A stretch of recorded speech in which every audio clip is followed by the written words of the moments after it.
గా వీడియోని like share and మన ఇస్తాను అఫీషియల్ 1 ఛానల్ అయితే సబ్స్క్రైబ్ చేసుకోండి. ఈ రోజు సోది లేకుండా పాయింట్ టు పాయింట్ మాట్లాడుకుంటే వెళ్ళిపోదాం అని అయితే నేను చెప్పను కానీ, ఎందుకంటే క్లారిటీ మాట్లాడుకోవాలి కాబట్టి కొద్దిగా మన కాన్వర్సేషన్ కూడా మిక్స్ చేస్తేనే వీడియోకి మజా వస్తుంది. ఓకేనా, చూసి ఎంజాయ్ చేసేయండి. అండ్ అలాగే ఎలిమినేషన్ అప్డేట్ అయితే నేను ముందుగానే చెప్పేస్తున్నాను. 90% హై ఛాన్సెస్ ప్రియా ఎలిమినేట్ అవ్వడానికి, ఆర్ 10% ఛాన్సెస్ మాత్రమే ఉన్నాయి కళ్యాణ్ ఎలిమినేట్ అవ్వడానికి. అండ్ హరీష్ గారి గ్రాఫ్ పడిపోయిందని మనం మాట్లాడుకున్నాం కదా నిన్న, కానీ ఒకే రోజులో జుప్పని లేసింది ఆయన గ్రాఫ్. అది ఏమైందో ఏమో తెలియదు కానీ రాము అయితే ఫస్ట్ ప్లేస్ లో ఉన్నాడు.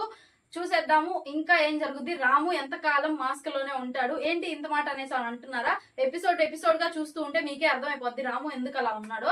ఎందుకనంటే అతనికి బ్యాక్గ్రౌండ్ లేదు ఫస్ట్ ఆఫ్ ఆల్. ఏంటంటే కానీ పెద్ద సెలబ్రిటీ ఇంటర్నేషనల్ లెవెల్లో వెళ్ళిపోయాడు, అంత కష్టపడి పైకి వచ్చాడు. కానీ ఇవాళకి కూడా అతనికి హౌస్ లో మినిమం వాల్యూ ఇవ్వకుండా ఉంటున్నారు. కానీ జనాల్లో అతను ఏంటో తెలుసు, అతని గురించి తెలుసు కాబట్టి ఓట్ల ద్వారా జనాలు అతన్ని సపోర్ట్ చేస్తూ ఉన్నారు, ఇంకా సపోర్ట్ చేస్తారని చెప్పేసి అతని ఫస్ట్ ప్లేసే మనకి తెలుస్తుంది. సో ఏంటంటే రాము ఇంకా బయటకు వచ్చి ఇంకా బాగా ఆడితే బాగుంటది అని చెప్పేసి నాకు గట్ ఫీలింగ్. ఓకేనా, ఎపిసోడ్ స్టార్ట్ చేసేద్దాము. Day 19 of Bigg Boss season. ఏమి ఫోన్ ఇటుంది. మా వాడు ఇందాక అట్టిపండు తిన్నాడు, మొత్తం జిగట తగిలిచ్చేసాడు. Midnight eviction shakes the house. నిజంగా ప్యూర్లీ మై పర్సనల్ ఒపీనియన్, నేనే షేక్ అయిపోయా. ఆ సైరన్ విన్నప్పుడు నాకు లిటరలీ గూస్ బంప్స్ వచ్చాయి. నిజంగానే అసలు నేను గనక ఆ హౌస్ లో ఉంటే ఆ ఫీల్ అబ్బా భలే ఉండేది అని అనిపించింది. చూద్దాం, రాసి పెట్టుంటే వెళ్ళిపోవచ్చు. అండ్ రావడమే దివ్య గారి బట్టల్ని మాయం చేస్తారు వీళ్ళు. ఎవరు? సంజన గారు అండ్ శ్రీజ ఇద్దరు కలిసి బీన్ బ్యాగ్ లో దోపేసి ఆఖరికి ఆవిడ వీకెండ్ ఎపిసోడ్ అవుట్ ఫిట్ ని కూడా దోపేశారు బీన్ బ్యాగ్ లో అయితే. కానీ ఇక్కడ ఏంటంటే ఇమాన్యుయల్ రాము ఇద్దరు వచ్చారు. ఆల్మోస్ట్ వాళ్ళు బట్టలు పెట్టేటప్పుడు ఇది చూడలేదు కానీ వాళ్ళు ఈ బీన్స్ అవి ఉన్నాయి కదా, థర్మల్ బాల్స్ ఏదో ఉంటాయి కదా బీన్ బ్యాగ్ లో, అవన్నీ వాళ్ళ బ్యాగ్ లో వేస్తున్నప్పుడు ఇమాన్యుయల్ వచ్చాడు. ఓరి అమ్మ ఏం చేస్తున్నారు మీ ఇద్దరు, మళ్ళీ ఏంది చెప్పండి అంటే నీకెందుకు పోరా అని చెప్పేసి ఈవిడ సంజన గారు చెప్తూ ఉన్నారు.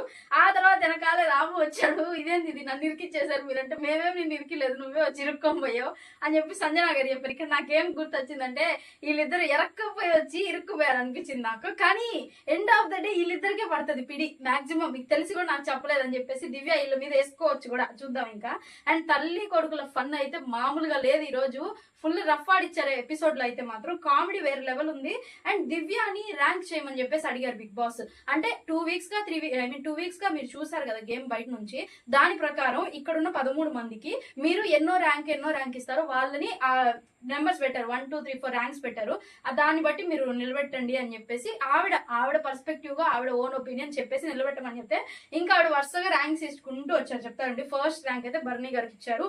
అండ్ అలాగే second Emmanuel, Sanjana, Pavan, Tanuja, Suman, Ritu, Priya, Harish, Sreeja, Kalyan, Ramu and last 13 Flora గారికి అయితే ఇచ్చారు.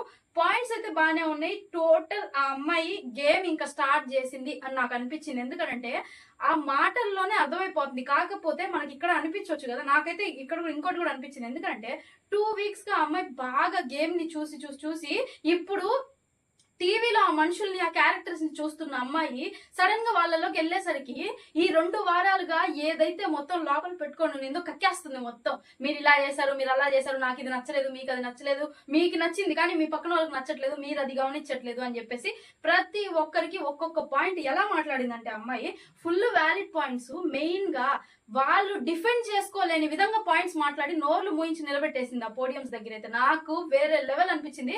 కానీ ఇప్పుడే వచ్చింది కదా ఉడుకు మీద, బిగ్ బాస్ హౌస్ కి వచ్చింది, నేను చూసుకోవాలి, బిగ్ బాస్ హౌస్ లో నేను ఉన్నాను అన్న రీతిలో వచ్చింది కదా, నాకు ఛాన్స్ వచ్చిందని ఒక 2-3 రోజులు ఎగురుతుందేమో అని మనకు ఫీలింగ్ రావచ్చు. కానీ ఆ అమ్మాయి వాళ్ళని చూస్తుంటే ఆ హౌస్ లో ఉన్న రోజులు ఫుల్ టఫ్ కాంపిటీషన్ ఇచ్చేలా ఉంది ఆపోజిట్ వాళ్ళకి. కానీ ఏమో కొద్దిగా ఓవర్ కాన్ఫిడెన్స్, ఎక్కడ ఏం ఎక్కువ అయినా కూడా గేమ్ డౌన్ అయిపోద్ది. నబీల్ ఎలా చేశాడో అలాగ అయిపోయే ఛాన్సెస్ చాలా ఎక్కువగా ఉన్నాయి. ఫస్ట్ వైల్డ్ కార్డ్స్ వచ్చేదాకా నబీల్ అంటే క్రేజ్ వేరే ఉన్నింది. ఫుల్ ఎవ్రీ ఎపిసోడ్ కి ఎవ్రీ డే కొత్త రకం చూపించేవాడు. అదే విధంగా ఎప్పుడైతే వైల్డ్ కార్డ్స్ ఎంట్రీ ఇచ్చిన తర్వాత నబీల్ డౌన్ అయిపోయి ఫస్ట్ ప్లేస్ లో ఉండాల్సిన నబీల్ 3rd ప్లేస్ కి ఎలా పడిపోయాడో, దివ్య కూడా అలా ఏమన్నా కొద్దిగా కాన్ఫిడెన్స్ ని కోల్పోయి ఏమన్నా అటు ఇటు తారుమారే ఛాన్సెస్ ఏమన్నా ఎక్కువగా ఉన్నాయేమో అని నేను అనుకుంటున్నా. అంటే ప్రతి సీజన్ లో జరిగేది చూద్దాం. అలా ఏమవ్వకుండా స్ట్రాంగ్ గా ఉంటే మంచిది. ఎందుకంటే strong player, physically mentally strong అమ్మాయి అని చెప్పేసి నా ఒపీనియన్. అండ్ తనూజ ఒక మాట చెప్పింది రితుకి వాష్రూమ్ దగ్గర. దివ్య పవన్ కి ర్యాంక్ ఇచ్చేటప్పుడు 6 ర్యాంక్ ఇచ్చింది అనుకుంటా దివ్య. సారీ ఒక్క నిమిషం ఉంది. పవన్ కి వచ్చేసి 4th ర్యాంక్ ఇచ్చింది. 4th ర్యాంక్ ఇచ్చినప్పుడు పవన్ కి ఏం చెప్పిందంటే దివ్య, నువ్వు నీ గేమ్ బాగా ఆడుతున్నావు, ఫస్ట్ నువ్వు ఓడిపోయావు కదా కెప్టెన్సీ లాగా, నువ్వు అలా ఓడిపోయినప్పుడు నాగార్జున సార్ ఇంకోసారి మళ్ళీ రీమ్యాచ్ పెట్టినప్పుడు నువ్వు కరెక్ట్ గా నువ్వు ఫౌల్ గేమ్ ఆడకుండా నీ దాకా గేమ్ నీకు కరెక్ట్ గా ఇస్తే నువ్వు ఆడి గెలుస్తాను అని చెప్పేసి నువ్వు నిరూపించుకున్నావు. అక్కడ మాత్రం సూపర్. అండ్ అలాగే నామినేషన్స్ లో శ్రీజానా రితునా అన్న వరకు వస్తే నువ్వు శ్రీజాని సేవ్ చేసావు కదా, అక్కడ ఇంకా చాలా బాగా నచ్చేసావు అందరికి కూడా. అక్కడ మెయిన్ ఇంకో విషయం ఏంటంటే, నువ్వు అక్కడ అనుకోని ఉండొచ్చు కదా, నాకు అనిపించింది నేను చెప్తున్నానని చెప్పేసి దివ్య చెప్పింది, నువ్వు అక్కడ అనుకో ఉండొచ్చు కదా, గేమే, ఫ్రెండ్షిపే, ఫ్రెండే అన్ని నువ్వు అక్కడ ఆడావు అని చెప్పేసి నాకు అనిపించింది. సూపర్ గేమ్ ప్లే ఇది అని చెప్పేసి 4th పొజిషన్ ఇచ్చింది పవన్ కి. ఆ పాయింట్ తీసుకొని వచ్చి తనూజ ఇక్కడ ఏం చెప్పిందంటే, దివ్య చెప్పిన దాన్ని బట్టి నేను ఆలోచించాను రీతు, నువ్వు ఒక మాట చెప్తున్నా, నువ్వు ఇంపార్టెన్స్ ఇచ్చే పర్సన్ దగ్గర నుంచి సేమ్ రెస్పాన్స్ నీకు కూడా అదే వస్తే, నువ్వు వాళ్ళకి ఎంత ఇంపార్టెన్స్ ఇస్తున్నావో అంతే రెస్పాన్స్ వాళ్ళ దగ్గర నుంచి కూడా నీకు వస్తే మంచిదే. అలా కాకుండా అతను ఎంత బాగా బ్యాలెన్స్ చేస్తున్నాడు అన్నది నాకు దివ్య మాటల్లో అర్థమైంది. పాయింట్ టు పాయింట్ అమ్మాయి మాట్లాడింది నాకు చాలా అర్థమైంది. ఎండ్ ఆఫ్ ద డే నేను నీతో లైఫ్ లాంగ్ ఉన్నా లేకపోయినా నువ్వు ఇది మాత్రం గుర్తుపెట్టుకో, నీ గేమ్ నువ్వు ఆడు, నీ స్టాండ్ నువ్వు తీసుకో, ఎవరి మీద డిపెండ్ అవ్వద్దు, ఎవరి గురించి ఆలోచించద్దు. ఎవరు ఇక్కడ హౌస్ లో ఉన్న వాళ్ళందరూ కూడా ఎవరి గేమ్ వాళ్ళు ఆడుతున్నారు, ఎవరిని అక్కడ పెట్టాలి అక్కడ పెడుతున్నారు, నువ్వు తెలుసుకో అని చెప్పేసి అయితే తనూజ రీతుకి చెప్పింది. ఇంకా అంత మంచి మాట రీతు యాక్సెప్ట్ చేసి మారుతుందా లేదా అన్న దాని గురించి మనం చూడాలి ఇంకా. అండ్ అలాగే వచ్చేసి దివ్య బట్టలు అయితే కనిపెట్టేసుకునింది. కళ్యాణ్ వచ్చేసి ఈ వన్ అని చెప్పేసి ఆ బీన్ బ్యాగ్ లో ఉన్న ఒక బాల్ తీసుకొని వచ్చి పెట్టాడు దివ్య చేతిలో. ఏంటదంటే ఎవిడెన్స్ 1 అంట. ఓకే, సోల్జర్ బుద్ధి చూపించాడు అనిపించింది నాకంటే, వాళ్ళకి అలవాటు కదా అక్కడ అదంతా. సో అలాగే ఇక్కడ చేశాడు, కొద్దిగా అమ్మాయికి హెల్ప్ చేశాడని నాకు అనిపించింది. అండ్ అలాగే వచ్చేసి ఆ అమ్మాయి తెలివిగా నేరుగా వెళ్ళేసి చూస్తుంటే అక్కడ ఆల్రెడీ హరీష్ గారు ఉన్నారు. హరీష్ గారు అక్కడ ఏంటంటే చూస్తున్నారు, ఆయన చెక్ చేస్తున్నారు. ఓకే, ఆయన డౌట్ వచ్చి ఇవి బట్టలు ఇక్కడ దాచిపెట్టేశారని చెప్పేసి ఇంకా బీన్ బ్యాగ్ మొత్తం ఓపెన్ చేసి చూస్తే వాళ్ళు కుప్పలు బట్టలు దోపేస్తున్నారు ఇద్దరు, శ్రీజ సంజన కలిసి. నాకైతే లిటరలీ చాలా బ్యాడ్ అనిపించింది. హరీష్ గారు ఒక మాట అన్నారు, ఏంటి చిల్లర పనులు అసలు 1-2 సార్లు ఊరికే తమాషాల, పాపం నిన్న వచ్చింది ఆవిడని ఎందుకు అలా చేస్తున్నారు అది ఇది అని చెప్పేసి హరీష్ గారు అయితే ఒక మాట వదిలారు. నాకు అక్కడ ఆయన తప్పు అనిపించలేదండి. చిల్లర పనులు ఏంటి అంటే చిల్లర పనులే, అవి ఖచ్చితంగా చిల్లర పనులే, కాకపోతే ఆయనకి చెప్పడం అలా వచ్చు, ఆయనలాగే ఉంటున్నాడని నాకు అనిపిస్తుంది. అండ్ ఆయన అలా చెప్పాడు, అందులో తప్పులేదు అనిపించింది. 1-2 సార్లు ప్రతిరోజు అదే నా సంజన గారి దగ్గర నాకు ఇది చాలా నెగిటివ్ అనిపిస్తుంది. ప్రతిరోజు సేమ్ కంటెంట్, దొంగతనం ఇదే, ఎవరో ఒకటి ఎత్తేయడం, ఏదో ఒకటి తీసేయడం, తినేయడం, తాగేయడం, లేదా ఏదో ఒకటి చేయడం. అసలు అది నాట్ కరెక్ట్ అని నాకు అనిపించింది. కానీ బిగ్ బాస్ సంజన గారికి సవాల్ విసిరాను అని చెప్పేసి ఎలిమినేట్ చేసి సీక్రెట్ రూమ్ పంపించారని మనందరం అనుకుంటున్నాం కదా, కానీ అది తప్పు. నాకు ఈ ఎపిసోడ్ లో ఆవిడ ఎలిమినేషన్ తర్వాత సీక్రెట్ రూమ్ పంపించాక నాకు అర్థమైంది ఏంటంటే, ఛాలెంజ్ విసిరింది హౌస్ మేట్స్ కి. ఆయన మీరు డీప్లీ అబ్జర్వ్ చేస్తే ఇదే మెయిన్ పాయింట్. అక్కడ ఛాలెంజ్ బిగ్ బాస్ విసిరింది హౌస్ మేట్స్ కి. నెక్స్ట్ ఆవిడ కంబ్యాక్ ఇస్తుంది, ఆవిడని ఎదుర్కోవడానికి మీరు సిద్ధంగా ఉండండి అని చెప్పేసి ఆయన వీళ్ళకి ఛాలెంజ్ విసిరారు.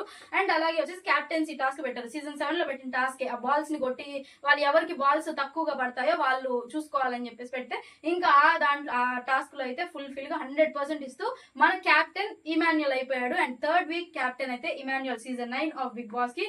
అండ్ సత్య ప్రమోషన్స్ అయితే జరిగింది, దసరా సేల్స్ ఉన్నాయి కాబట్టి ప్రమోషన్స్ చేశారు. ఒక్కొక్క టీమ్స్ గా డివైడ్ అయిపోయి బాగా నీట్ గా ఆడారు. అండ్ అలాగే బాగా గిఫ్ట్స్ కూడా గెలుచుకున్నారు. అండ్ midnight 2 కి సైరన్ మోగింది. ఫుల్ జోష్ గా బాగా ఆడి వాళ్ళు అలసిపోయి టోటల్ ఫుల్ అందరూ హౌస్ మొత్తం నిద్రపోతుంటే ఈయన టుయి అని సైరన్ మోగించేసరికి వాళ్ళందరూ పోసుకొని లేచేసి పాపం అందరూ వచ్చేసి, ప్రియా అయితే అమ్మో వైల్డ్ కార్డ్స్ వస్తున్నారు, వైల్డ్ కార్డ్ అని తీరా చేస్తే వైల్డ్ గా ఆయన డెసిషన్ చెప్పారు. బిగ్ బాస్ స్టార్టింగ్ ఆయన పాపం నిద్రమత్తులో ఉన్నారు, కొద్దిగా అందరికీ చెప్తున్నాను నేను అన్న రీతిలో ఆయన టోటల్ నిద్రమత్తులో ఉన్నట్టున్నారు, అలా మాట్లాడారు. అండ్ అలాగే రెడ్ సీట్ రాని వాళ్ళల్లో నుంచి ఒకరిని ఎలిమినేట్ చేసి రెడ్ సీడ్ ఉన్న వాళ్ళు డిస్కస్ చేసుకొని వాళ్ళల్లో నుంచి ఒకరిని బయటకు పంపించడానికి మీరు చూసుకోండి, మీ అభిప్రాయం నాకు వెంటనే చెప్పండి అని చెప్పేసి బిగ్ బాస్ అయితే అనౌన్స్ చేస్తే, ఇంక రెడ్ సీడ్ ఉన్న వాళ్ళందరూ రూమ్ లోకి వెళ్ళి మాట్లాడుకున్నారు. అందరి ఒపీనియన్ ప్రకారం సంజన గారికే హైయెస్ట్ ఓట్స్ వచ్చింది బయటకు పంపించడానికి. సో సంజన గారు అయితే ఇది ఎక్స్పెక్ట్ చేశారు. ఇన్ఫాక్ట్ బిగ్ బాస్ కి కూడా తెలుసు సంజన గారినే ఇల్లు పంపించేస్తారని చెప్పేసి, బిగ్ బాస్ కి కూడా తెలిసే ఆవిడకి ఆవిడకి ఏమంటారు అనుకూలంగా జరిగిన ఎపిసోడ్ ఇది. ఈ ఎపిసోడ్ టోటల్ ఎపిసోడ్ లో హైప్ ఎవరిదిరా అంటే సంజన గారిని లేపడానికే ఇక్కడ బిగ్ బాస్ ఈ రోజు మిడ్ నైట్ ఎవిక్షన్ అని చెప్పేసి ఒక ప్లాన్ చేశారు. కానీ హౌస్ అందరికి తెలుసు సీక్రెట్ రూమ్ లోకి వెళ్ళారని చెప్పేసి, అండ్ అలాగే జరిగింది. ఇమాన్యుయల్ కి తెలుసు కదా సీక్రెట్ రూమ్ అని చెప్పేసి, కానీ ఎందుకు అంత ఏడ్చాడు, ఎందుకు అంత ఓవర్ చేశాడు అని చెప్పేసి అందరికి డౌట్ వచ్చి ఉంటది కదా, ఎందుకంటే ప్రతి సీజన్ లో జరిగేదే. కాకపోతే ఆదిత్య ఓమన్న ఉన్నప్పుడు మాత్రము ఆయన్ని మిడ్ వీక్ ఎలిమినేట్ చేసి పంపించేశారు. కానీ మాక్సిమం అఖిల్ ని సీక్రెట్ రూమ్ లో పెట్టారు, సోహెల్ హరియానా అయితే ఫస్ట్ నుంచి సీక్రెట్ రూమ్ లో పెట్టారు. ఇలా ప్రతి ఒక్కటి లాస్ట్ గౌతమ్ అశ్వత్థామాని కూడా సీక్రెట్ రూమ్ లోనే పెట్టారు. సారీ, ఫస్ట్ గౌతమ్ గా సీక్రెట్ రూమ్ లోకి వెళ్ళి అశ్వత్థామ 2.0 గా బయటకు వచ్చేట్లేండి, బై మిస్టేక్, సారీ, ఓకేనా. అండ్ అలాగే ఈసారి కూడా ఈవిడ్ని సీక్రెట్ హౌస్ లో పంపించారు, ఎందుకంటే she is the strongest contestant ever in the Bigg Boss season 9 wild cards వచ్చాక కూడా అని నా ఫీలింగ్. ఇన్ఫాక్ట్ అవతల సైడ్ ఎంత పవర్ఫుల్ పర్సన్స్ ఉన్నా కూడా, ఐ మీన్ ఫిజికలీ మెంటలీ ఎంత పవర్ఫుల్ పర్సన్స్ ఉన్నా కూడా సంజన గారిని ఢీ కొట్టలేరని చెప్పేసి నా ఫీలింగ్. చూద్దాం వాళ్ళు వచ్చేదాకా సంజన గారు కనుకుంటే అలాగే నా మాట నిజం అవుతుందో కాదో చూద్దాము. అండ్ అలాగే హరీష్ గారు చెప్పారు ఎక్కడికి వెళ్తారు, ఇక్కడే అక్కడ సీక్రెట్ హౌస్ లో ఉంటారులేండి అని చెప్పేసి హౌస్ అందరికి ఆన్సర్ చెప్తా ఉన్నారు. ఇంకా ఆవిడకి వీడియో కాల్ ఇచ్చేసి పంపించేశారు ఎలిమినేట్ చేసి. అండ్ అలాగే ఇమాన్యుయల్ ఏడ్చింది ఎందుకనంటే తర్వాత రివీల్ చేశాడు మనోడు, నేను నెగిటివ్ అయినా పర్వాలేదు హౌస్ కోసం ఏదైనా చేస్తాను అని చెప్పేసి సంజన గారు చెప్పారంట. అంటే కంటెంట్ కావాలి, బిగ్ బాస్ హౌస్ కి కంటెంట్ కావాలి. వీళ్ళెవ్వరిలో కూడా వీళ్ళందరూ సోమరిపోతులు, మొద్దులు, నిద్రపోతులు, వీళ్ళ ద్వారా బిగ్ బాస్ 9 ఎదిగేదే లేదు, అసలు అది వేస్ట్ అని చెప్పేసి ఆవిడకి తెలిసిపోయి ఆవిడే నేను ఫస్ట్ నుంచి కంటెంట్ కోసం ఇదంతా చేశానని చెప్పేసి అని చెప్పి ఆవిడ ఇమాన్యుయల్ దగ్గర చెప్పారంట. నేను నెగిటివ్ అయినా పర్వాలేదు, నేను బిగ్ బాస్ హౌస్ కోసం నేను ఏదైనా చేస్తానని చెప్పేసి చెప్పారంట. అలాంటి పర్సన్ ని పట్టుకొని వీళ్ళు అందరూ కలిసి బయటకు పంపించేదంటే ఆ విషయం నాకు తెలియదు కదా. ఒకవేళ వీళ్ళకి తెలిసినా కూడా ఎవరైనా సరే ఒకసారి 2 సార్లు 3 సార్లు అయితే ఓకే, క్యాజువల్ గా స్పోర్టివ్ గా తీసుకుంటారు. ప్రతిరోజు ఒకటి లేపేయడం, ప్రతి రోజు ఒకటి పొట్టలోకైనా పోతుంది, లేదంటే బుట్టలోకైనా పోతుంది, అది అసలు ఆగట్లా. దానికి ఫుల్ స్టాప్ పెట్టాలని చెప్పేసి సాటర్డే ఎపిసోడ్ లో కూడా నాగార్జున సార్ కొద్దిగా ఫైర్ అయ్యారని నాకు ఆ అప్డేట్, కానీ దాని గురించి నేను లాస్ట్ లో మాట్లాడతాను. అండ్ బిగ్ బాస్ కూడా తెలుసు అన్ని టోటల్ ఇక్కడ కొద్దిగా స్క్రిప్టెడ్ అని నాకు అనిపించింది. అండ్ అలాగే సంజన గారు సీక్రెట్ రూమ్ లో నుంచి పవన్ ని చూస్తూ ఒక మాట చెప్పారు, వీడు హౌస్ లో ఉన్న ప్రతి అమ్మాయితోనూ ఆడుకుంటున్నాడు అని చెప్పేసి సంజన గారు చెప్పారు. నేను మాత్రమే తమ్ముడు అని చెప్పేసి పక్కకు పెట్టేశాను, లేకపోతే నాతో కూడా ఆడేవాడు అని చెప్పేసి అయితే ఆవిడ ఓపెన్ గా చెప్పాడు. చూస్తున్న మనకైతే చాలా అర్థమైపోయింది. అతను ఈవిడ మాటల్లో గమనిస్తే మాత్రం పవన్ కొద్దిగా నెగిటివిటీ బాగా పోతుంది బయటకి. అంటే అతను ఎలా ఉన్నాడంటే, నేను ఆల్ ఇండియా అందగాడిని, నాకే అందరు అమ్మాయిలు నాతోనే మాట్లాడాలి, నాతోనే చెయ్యాలి, అంటే నాతోనే ఉండాలి, అంటే నాతోనే గాసిప్స్ కానివ్వండి ఎవ్రీథింగ్ నాతోనే ఉండాలి, వాళ్ళకి నేనే అట్రాక్షన్ అవ్వాలి అన్న రీతిలో నడుస్తుంది మనోడిది అన్న సంగతి అయితే నాకు అర్థమైంది ఆవిడ మాటల్లో. అండ్ హౌస్ లో వాళ్ళందరి గురించి ఫుల్ క్లారిటీ ఉన్న ఒకే ఒక పర్సన్ సంజన గారు అని చెప్పేసి నా గట్టి ఫీలింగ్. ఇంకో విషయం ఏంటంటే సాటర్డే ఎపిసోడ్ ఇక్కడతో ఈ ఎపిసోడ్ ముచ్చట్లయితే అయిపోయినాయి. ఇంకా ఆవిడ సీక్రెట్ రూమ్ నుంచి రేపు నాగార్జున గారు అయితే స్టేజ్ పైకి తీసుకొని వచ్చి, అది కూడా ముసుగేసుకొని ఒక లేడీ నిలబడుకుంటుందంట స్టేజ్ పైన. అది వైల్డ్ కార్డా లేకపోతే సంజన గారా అన్నది క్లారిటీ లేదు. మాక్సిమం అది మనం రేపు ఎపిసోడ్ లో చూసేస్తాం కాబట్టి అందరికి తెలిసిపోద్ది. అండ్ అలాగే ఈ సాటర్డే ఎపిసోడ్ దగ్గరకు వచ్చేస్తే ఎక్కువ ఆశలు ఏం పెట్టుకోవద్దు, ఎక్కువ ఏం ఆలోచించొద్దు. ఆ ఎపిసోడ్ లో అంతే ఉండదు, జస్ట్ అసలు ఫైర్ కూడా లేదండి ఆయనకి. ఫస్ట్ ఆఫ్ ఆల్ వార్నింగ్ ఇవ్వడమే రాదు, ఏదో అక్కడక్కడ అటెట్ అనేస్తాడు. ఏదో 100 ఎపిసోడ్లలో ఒక ఎపిసోడ్ లో నీట్ గా మాట్లాడితే ఎక్కువ ఆయన. అండ్ అదే విధంగా ఇక్కడంతా నీట్ గా అది ఇదిగా అని చెప్పేసి సాటర్డే ఎపిసోడ్ అయితే బాగానే జరిగింది. కానీ ఎక్కువ అంత ఆశలు పెట్టుకోవద్దు. బట్ చూద్దాం ఎవరు ఎలిమినేట్ అవుతారు ఏంటి అన్న దాని గురించి మనం రేపు మాట్లాడేసుకుందాం. నెక్స్ట్ వీడియోలో కలుసుకుందాం. వీడియో నచ్చితే లైక్, షేర్, సబ్స్క్రైబ్ చేసుకోండి. అంటే లైన్ చాలా right, Tata. Please comment, like, share and subscribe.